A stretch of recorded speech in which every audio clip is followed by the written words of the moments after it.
Excellencies, ladies and gentlemen, when vaccination campaigns were announced across the globe, the world breathed a sigh of relief. With vaccines, there was hope that we had finally found a way out of this crisis. This was conditional, however, on showing solidarity. We are very far from achieving this goal. To date, 75% of the world's vaccines have been administered in only 10 countries. Over 130 countries have yet to receive a single dose. We cannot continue like this, on the brink of a catastrophic moral failure, as you rightly stated, dear Dr. Tedros. But we can still avoid it if we collectively commit to respecting a certain number of principles.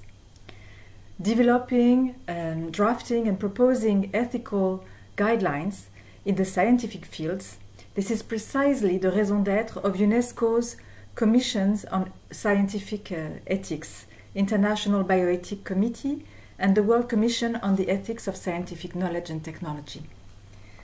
At the start of the crisis, these two very important bodies mapped out an ethical path forward to ensure that the health emergency would not lead to isolationism or the erosion of fundamental rights. Their new joint statement on vaccines, released today, also revolves around these humanist values. It sets out an ethical framework founded on three main pillars. Premièrement, envisager les vaccins comme de véritables biens publics mondiaux. Cela signifie que les protocoles, les résultats, les données qui entourent leur fabrication doivent être librement accessibles.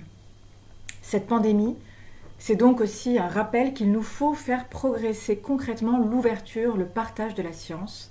Et c'est ce principe à la fois de solidarité, de justice, mais aussi d'efficacité que nous défendons à l'UNESCO avec la préparation d'une recommandation sur la science ouverte qui devrait être prête à la fin de cette année.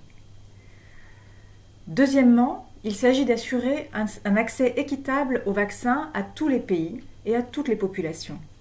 Équitable, cela veut dire selon des critères clairs, transparents, concertés, afin d'abord de protéger les populations les plus vulnérables et les plus exposées aussi.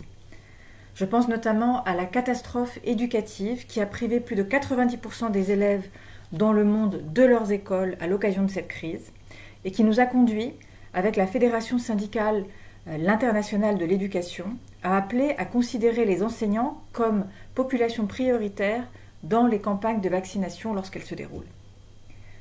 Troisièmement, enfin, il nous faut créer les conditions de la confiance des populations, car il n'y aura pas de sortie durable de la crise sans cette confiance, cette compréhension.